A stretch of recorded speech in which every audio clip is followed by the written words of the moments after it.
90편을 보면서 모세가 90편에서 하나님의 위대하심과 사람의 연약함과 낮음을 노래하면서 나는 그 위대하신 하나님의 은혜가 우리 때뿐만 아니라 우리의 자손 때에게도 내려가기를 원합니다 라고 기도했던 것이 90절의 말씀이죠. 그 하나님의 온전한 인도하심의 손을 의지합니다 라는 것이죠. 그런데 오늘 이 91편은요 너무도 놀랍고 또한 우리에게 큰 은혜가 되는 말씀입니다. 이름이라는 게 있죠. 모든 사람은 이름이 있고 모든 사물은 이름이 있습니다. 또 인간에게 느껴지는 모든 것에는 다 이름이 있습니다. 이게 무엇이냐면 사람은 보이는 것에도 이름을 붙일 뿐 아니라 보이지 않는 곳에도 이름을 붙입니다. 보이지 않는 내가 다른 사람을 생각하고 보고 싶고 그립고 자꾸 떠오르고 하는 것을 좋아한다 혹은 사랑한다 라고 이름을 붙여놓습니다. 그 복잡 미묘한 감정을 사랑이라는 말로 우리는 탁 불러버리죠. 사람은 이름 붙이기를 좋아합니다. 왜 그러냐면 이름이 없는 것은 존재하지 않는 것이라고 생각하기 때문입니다. 그래서 사람은요 하나님을 향해서도 끊임없이 그 하나님의 이름을 알고 싶어 합니다. 그래서 하나님을 만났을 때 당신은 누구입니까? 라고 물어요. 당신의 이름은 무엇입니까? 그때 하나님이 그러시죠. 네가 나의 이름을 왜 궁금해하느냐? 라고 반문하세요. 즉 사람은 절대자에 대해서도 이름 붙이기를 원해요. 그런데요 우리가 이 이름이라는 한자 이름명을 보면 너무도 쉽죠. 저녁이라는 글자에 저녁 야자에 입구자입니다. 이게 무슨 뜻이냐면 캄캄할 때 이름을 불러 구별한다라는 뜻입니다. 즉 이름이라는 이름명이 캄캄해서 아무것도 안 보이는데 사람들이 여러 명이 있는 거예요. 눈앞에. 그런데 누가 누군지 모르겠어요. 그때 이름을 부릅니다. 철수야. 그러면 얘 하는 것은 누군가요? 철수입니다. 그렇게 불러내는 것이 이름이라는 거예요. 즉 캄캄한 어두운 날 불러 구별하려는 것, 이것이 이름명의 뜻입니다. 너무도 풀이가 참 멋있죠. 하나님께서 오늘 당신의 이름을 알려주지는 않으셨어요. 91편에 보면 이름을 알려주진 않으세요. 그런데 뭐라고 호칭하느냐? 지존자라고 호칭합니다. 지존자. 놀라운 말씀이죠. 지존자는 히브리어로 엘리온이라는 뜻입니다. 엘리온. 혼자 있다라는 뜻이에요. 혼자 서 있는 자. 정확하게 얘기하면 이런 겁니다. 왕이 서 있고 모든 왕 외의 모든 것은 그 발 아래 엎드려 있는 상태, 이게 지존자예요. 하나님이 엘리온이라고 말할 때 모세가 하나님을 엘리온, 지존자라고 지칭할 때 그 그림이 어떤 그림이냐면 홀로 한 분만 서 있고 다 엎드려 있는 거예요. 그 상황을 가리켜 그 서 있는 그분을 가리켜 지존자라고 부르는 겁니다. 모세가요 뭐라고 그러냐면 지존자의 은밀한 곳에 거주하며 전능자의 그늘 아래 사는 자여 라고 말해요. 이 사람이 누구들일까요? 우리이면서 이스라엘 백성이죠. 지존자의 은밀한 곳에 거주하며 전능자의 그늘 아래 사는 자요. 그것이 우리죠. 전능자라는 건 엘샤다이입니다. 엘리옷은 지존자라는 뜻이고 전능자는 엘사다이입니다. 이 말도 신들의 으뜸이라는 뜻이에요. 모든 것들의 으뜸이라는 뜻입니다. 모세는 하나님을 가리켜서 그렇게 호칭하고 있어요. 홀로 서 계신 분, 모든 것에 으뜸이신 그분의 은밀한 곳과 그늘 아래 살아가고 있는 자들아 라고 말하는 거예요. 그 살아가고 있는 자들은 우리들을 말하겠죠. 그런데 지존자의 은밀한 곳, 전능자의 그늘 아래 살아가는 우리들을, 그 지존자이며 전능자인 하나님이 왜 우리들을 그의 그늘 아래 은밀한 곳에 숨겨주시는가? 이유가 있어요. 그것이 14절 말씀이거든요. 하나님이 이르시되 그가 나를 사랑한즉 내가 그를 건지리라. 그가 내 이름을 안즉 내가 그를 높이리라 말씀하고 있어요. 이건 평행대꾸입니다. 즉 사랑하는 것과 이름을 아는 것을 동일하게 말씀하시는 거예요. 그가 나를 사랑하니 내가 그를 건져내고 그가 나의 이름을 안즉 내가 그를 높여준다라는 거예요. 자, 성경을 해석할 때 아주 중요한 게 있습니다. 그것이 무엇이냐면 성경 말씀을 통해 우리가 분명하게 깨달을 수 있는 것이 있어요. 십계명의 말씀은 헷갈리지 않죠. 자, 십계명의 말씀처럼 분명한 게 있습니다. 그런데 성경의 말씀 중 우리가 듣기는 듣고 읽기는 읽어도 정확하게 해석되어지거나 정확하게 깨달을 수 없는 구절과 말씀들이 있습니다. 그러면 성경의 말씀 중 우리가 정확하게 깨달을 수 없고 정확하게 이해할 수 없는 그 말씀은 하나님이 우리에게 감춰주셨구나라고 포기해야 될까요? 이 말씀도 하나님의 말씀인데? 아니죠. 그러면 이 말씀을 어떻게 해석하면 되느냐? 자, 성경을 해석할 때 아주 중요한 방법이에요. 정확한 것을 가지고 명확하지 않은 것을 해석하는 거예요. 이해가 되세요? 우리가 명확하게 알 수 있는 것을 가지고 명확하지 않은 것을 해석하는 거예요. 이게 무슨 말이냐면 구약에서 우리가 알지 못하는 신비한 말씀들과 하늘에 대한 놀라운 이야기들은 신약에서 예수님께서 명확하게 말씀해 주신 하나님의 나라, 천국에 대한 것으로 해석된다는 거예요. 이해가 되세요? 명확한 말씀으로 명확하지 않은 말씀을 해석할 수 있는 것이 성경입니다. 왜요? 성경은 연결되어져 있을 뿐 아니라 모두 한 하나님의 말씀이기 때문에 그래요. 자, 이걸 이해를 하셨죠? 어떻게 하는지 방법은 몰라도 성경은 명확한 것을 가지고 명확하지 않은 것을 해석하는 거구나, 이렇게만 알고 계시면 돼요. 자, 그게 왜 중요하냐? 우리는 하나님의 이름을 정확히 아는 자가 없습니다. 왜? 하나님이 당신의 이름, 즉 우리처럼 김철수 이렇게 안 알려주셨어요. 내 이름은 무엇이다 라고 안 알려주셨어요. 하나님의 이름을 궁금해하던 수많은 믿음의 선진들에게 하나님은 당신의 속성이나 당신의 능력을 알려주셨을 뿐이에요.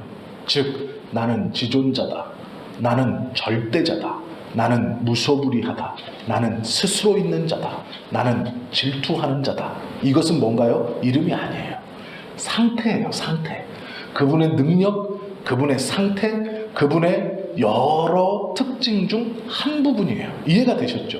그럼 성경에서 하나님이 알려주시지 않은 이름을 우리가 부르거나 알 수 있을까요? 없을까요? 없어요. 없죠. 정확합니다, 이건.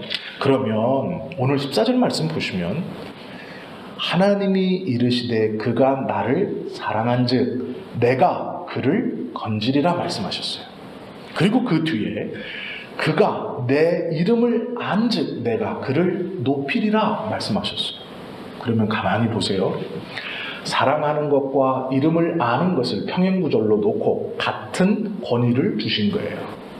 사랑해서 건져주고 이름을 아니 높여주겠다, 이 말씀인데 우리는 두 번째 말씀인 하나님의 이름을 몰라요.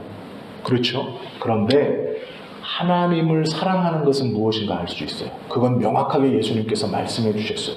뭐라고 말씀하셨어요? 하나님을 사랑한 즉 하나님께서도 나를 사랑한 즉 내 계명을 지키리라 말씀하셨어요. 그러면 우리가 하나님을 사랑하는 것이 무엇인가는 성경에 분명하게 나타나 있습니다. 하나님이 말씀해 주셨어요. 그게 뭘까요? 하나님의 계명을 지키는 거예요. 그것을 하나님을 사랑하는 일입니다. 하나님을 사랑하는 자는 하나님의 계명을 지켜요. 이건 분명한 거예요. 즉, 잘 보세요. 하나님을 사랑하는 것이 무엇인가를 우리가 알고 있다면 주님의 이름을 몰라도 이것이 하나님을 사랑하는 것과 주님의 이름을 아는 것을 같은 것에다 놓고 사랑하기에 구원하고 이름을 알기에 높여준다라는 이것에 이름을 몰라도 사랑하는 것이 무엇인지 알고 있기 때문에 이 이름을 모르는 것이 문제가 될까요? 안 될까요? 이게 평행하기 때문에 문제가 안 돼요. 왜요? 하나님을 사랑한다는 것은 곧 이름을 안다는 것과 같이 보고 계신다라는 거예요. 이해가 되세요? 그렇기 때문에 하나님의 이름을 알지 못해서 내가 높임을 받지 못하는구나 이게 아니에요. 그 앞에 동일한 병행구인 하나님을 사랑하는 것이 무엇인지 성경을 통해 우리는 명확히 알고 있기 때문에 그 하나님을 사랑하는 자가 하나님의 계명을 지키는 그것으로 하나님의 사랑을 보이면 주님의 이름, 하나님의 이름을 아는 것과 동일한 은혜인 높임도 허락해 주신다라는 거예요. 이것이 분명한 것을 가지고 분명하지 않은 말씀을 해석한다라는 뜻입니다. 이해가 되셨죠? 자, 오늘 1절에 보시면 지존자의 은밀한 곳에 거하는 자는 또한 전능자의 그늘 아래 거한다 이렇게 말하고 있어요. 그게 우리래요. 그럼 우리가 이 은혜를 왜 받고 있어요? 하나님을 사랑하기 때문에 받는 거예요. 하나님을 사랑한다는 것은 그분의 말씀을 지키기 때문에 이 놀라운 은혜를 우리가 받고 있는 거예요.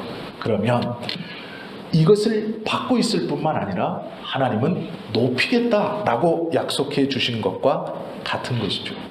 그러면서 우리에게 뭘 하는 것, 어떠한 것, 그 전능자의 그늘 아래 지존자의 은밀한 곳에 있는 우리에게 우리가 고백해야 될 것은 무엇인가를 가르쳐주고 있는 것이 2절입니다. 내가 여호와를 가르쳐 나는 여호와를 향하여 말하기를 그는 나의 피난처요 나의 요새요 내가 의뢰하는 하나님이라 하리니. 피난처이며 요새이며 의뢰하는 분입니다. 그런데 앞에 계속 붙는 말이 있어요. 그게 뭘까요? 나예요. 나. 하나님의 사랑은 나 혼자만이 받는 것은 절대로 아닙니다. 그런데 놀라운 것은 그 하나님의 사랑을 받는 자의 고백은 하나님 우리 모두를 사랑하셔서 감사합니다가 아니에요. 나를 사랑하셔서 감사합니다.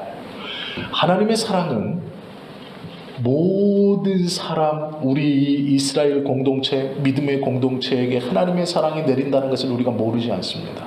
그런데 그 하나님의 공동체를 향한 믿는 자들을 향한 사랑을 알고 받고 있음에도 불구하고 우리의 고백은 진정으로 하나님의 사랑을 받은 자들의 고백은 나를 사랑해 주셔서 나의 하나님, 나의 요새, 나의 피난처, 나의 손방패, 나의 방패가 되셔서 감사합니다. 이것이 하나님의 사랑의 충만함입니다. 사람의 사랑과 무엇이 다르냐? 잘 생각해 보세요. 남편이 있습니다.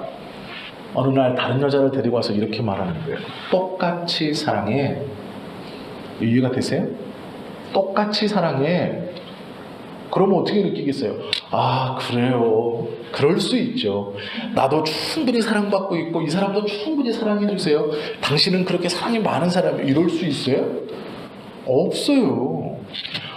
어느 날 아내가 남편을 데리고 와서 여보 내가 둘 똑같이 사랑해. 당신도 사랑하고 이 사람도 사랑해. 그러면 어떤 남편이 아유 그래요 우리 아내는요 사랑이 많아가지고 이 사람도 사랑하고 이 사람도 사랑할 수 있어요. 이렇게 받아들일 수 있습니까? 이게 가능한 일이에요? 이게 불가능한 일입니다. 사람의 사랑은 이래요.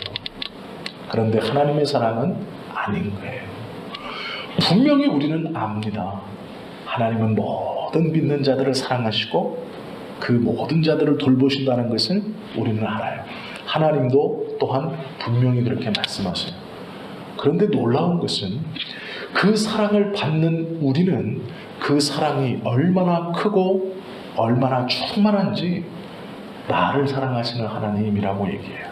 세상에서 하나님이 나만 사랑하는 것 같은 거예요. 세상에서 하나님이 나만 보고 있는 것 같은 거예요. 이게 하나님의 사랑이고 사람의 사랑과는 다른 겁니다. 그런데 오늘 시인은요 그렇게 고백해요. 나의 하나님, 나의 방패, 나의 피난처, 즉 나라는 거예요. 그 하나님의 은밀한 곳에 거하는 것, 그의 그늘 아래 거하는 것이 모든 믿는 자들에게 있는 것임에도 그의 고백은 1인칭으로 고백돼요. 그 하나님의 사랑을 받아본 사람만이 하는 놀라운 고백이죠. 그러면 어떻게 하나님이 사랑해 주시나? 그것이 3절부터 있죠. 이는 그가 너를 새 사냥꾼의 올무에서와 심한 전염병에서 건지실 것이미로다. 그가 너를 그의 깃으로 덮으리니 내가 그의 날개 아래에 피하리로다. 그의 진실함은 방패와 손 방패가 되시나니 너는 밤에 찾아오는 공포와 낮에 날아드는 화살과 어두울 때 퍼지는 전염병과 밝을 때 닥쳐오는 재앙을 두려워하지 아니하리로다. 어린 새의 비유에서 어미의 보호를 받는 어린 새의 비유에서 지금 하나님이 자기를 어떻게 보호하시는가에 대해서 기록하고 있죠. 참 아름답게 노래하고 있는 거예요. 두려움이 임하지 않냐. 캄캄하면 어두움이 임하면 공포가 오고 낮에는 사냥꾼이 멀리서 너를 잡으려고 네가 그 사냥꾼의 기척을 느끼기 전 화살을 쏘고 맹수가 날아들어 너를 잡으려고 내릴 때 하나님께서 날개로 덮어 너를 보호해 주시는 것이다. 즉 나를 그렇게 보호해 주신다 라고 말하고 있죠. 그 다음부터는요 7절부터 보시면 사람으로 다시 의인화해요. 연약한 아기새에서 이제 사람이 되는데요. 사람도 그냥 있는 상태가 아니라 이런 상태에 있는 사람입니다. 1000명이 내 왼쪽에서 10,000명이 내 오른쪽에서 엎드러지나 이 재앙이 내게 가까이 하지 못하리로다. 적군의 수가 얼마나 무섭고 두려운지 다 쓰러져 가는 거예요. 왼쪽에서 1000명이 쓰러진다는 뜻, 오른쪽에서 10,000명이 쓰러지는 것은 다 쓰러지고 너만 남는다는 거예요. 그러나 다른 사람을 그렇게 다 쓰러뜨리는 그 무서운 것도 너 가운데 서 있는 너 하나를 어쩌지 못할 것이다 라고 말씀하시는 거죠. 8절에 보세요. 오직 너는 똑똑히 보리니 악인들의 보응을 내가 보리로다. 내가 말하기를 여호와는 나의 피난처시라 하고 지존 자를 너의 거처로 삼았으므로 화가 내게 미치지 못하며 재앙이 내 장막에 가까이 오지 못하리니 그가 너를 위하여 그의 천사들을 명령하사 내 모든 길에서 너를 지키게 하심이라. 그들의 손으로 너를 붙들어 발이 돌에 부딪히지 아니하게 하리로다. 내가 사자와 독사를 밟으며 젊은 사자와 뱀을 발로 누리리로다. 하나님이 이르시되 그가 나를 사랑한즉 내가 그를 건지리라. 그가 내 이름을 안즉 내가 그를 높이리라 말씀하시니 이게 연결구절이에요. 하나님께서 우리를 사랑하시고 우리를 지켜주심이 얼마나 놀라운 것인가는 예수 그리스도가 사단의 머리를 밟아 승리하시는 그 예수 그리스도의 승리를 우리에게 허락해 주신다라는 것을 의인화한 겁니다. 네가 사자의 머리를 밟고 독사의 머리를 밟고 일어선다는 뜻은 예수님의 그 놀라운 승리와 같은 그 놀라운 것을 우리에게도 허락해 주신다는 거예요. 그러기에 하나님께서 이만한 사랑과 이런 보호하심으로 우리를 보호하고 계신다라는 거예요. 사단이 신약에서 예수님께 성전 꼭대기에 세우고 뛰어내리라, 천사가 너를 붙들어 발이 땅에 닿지 않게 하리라 라는 구절이 이 구절입니다. 이 구절을 들어 예수님을 시험하는 거예요. 네가 주님의 그늘 아래 하나님의 이름을 알고 있는 자 예수 아니냐, 하나님을 아버지라고 부르는 자 예수 아니냐, 성전 꼭대기에서 뛰어내리라, 천사가 너의 손을 붙들어 내 발이 땅에 부딪히지 않게 할 것이라 라고 사단이 말씀을 가지고 유혹했던 것이 이 구절입니다. 시편 91편이에요. 그때 예수님이 뭐라고 합니까? 그때 예수님이 뭐라 그래요? 오직 하나님께만 경배하라 그러고 그 하나님을 시험치 말라 그래요. 오늘 이 구절을 가만히 보시면 하나님께서 우리를 얼마만큼 사랑하시고 어떻게 보호해 주시는가에 대한 노래입니다. 모세가요, 이 하나님에 대한 신앙을 고백하고 있는 거예요. 어느 순간 이스라엘 백성들이 고된 하루의 일과를 끝내고 그 바람이 휘몰아치고 있는 광야 한가운데 가족들끼리 천막 안에 들어가 그 거친 땅바닥에서 모포 같지도 않은 것 하나 깔고 하나 덮고 그 휑휑거리는 바람 소리를 들으며 하루라도 기약 없는 그 광야의 길을 걸어가는 어느 날 저녁, 모세가 이렇게 산 중턱에서 노래하고 있는 거예요. 지존자는 높으시고 우리는 연약하나 그 하나님 당신의 은혜를 우리에게 베푸심이 감사합니다. 또 우리의 자손들에게 베푸심이 감사합니다. 우리가 부지런히 당신의 은혜를 우리의 후손들에게 가르쳐 그 은혜가 끊어지지 않게 하겠습니다. 또한 하나님께서 우리를 사랑하셔서 이 놀라운 보호 아래 허락해 주심을 감사합니다라고 지금 모세가 산 중턱에서 그 저녁 노래하고 있는 겁니다. 이스라엘 백성들이 그 사막의 바닥에 누워 이 소리를 듣고 있는 거예요. 모세의 이 놀라운 신앙의 고백, 하나님께서 자기들을 어떻게 보호해 주시는가, 그걸 듣고 있는 상황입니다. 너무나 큰 은혜가 되었겠죠. 너무나 큰 위로가 되었겠죠. 지금 우리가 이 시편 91편의 말씀을 강론하고 그 시대에 듣는 것이 아님에도 불구하고 하나님의 위로와 사랑이 얼마나 크고 놀라운 것인가를 간접적으로 들어도 이렇게 감사하고 감동인데, 그 이스라엘 백성들에게 울려 퍼질 이 노래는 얼마나 많은 하나님의 은혜를 이스라엘의 장막 가운데 끼쳤을까요? 그들은 아마 감사함과 평안함 가운데 눈을 감았을 겁니다. 다음날 다시 이어질 그 광야의 떠돌이와 같은 그 걸음걸음도 모르긴 몰라도 그날만큼은 힘찼을 거예요. 그날만큼은 기뻤을 것입니다. 모세가 고백하는 이 놀라운 신앙의 고백이 이스라엘 백성들에게 큰 위로가 되었을 거예요. 그런데 오늘 동일하게 그 위로가, 그 하나님의 도우심이 우리에게도 임한다는 것이죠. 우리가 2000년도 훨씬 전, 3000년도 훨씬 전, 4000년도 훨씬 더 된 그 모세의 놀라운 신앙 고백을 함께 듣고 그 은혜를 함께 누린다는 거예요. 이것이 그때부터 끊임없이 이어져 내려오고 있는 하나님의 위로하심과 은혜입니다. 또한 이후에도 끊임없이 믿음의 후손들에게 흘러들어갈 하나님의 놀라운 은혜와 위로예요. 지금 우리는 그 중간에 있는 겁니다.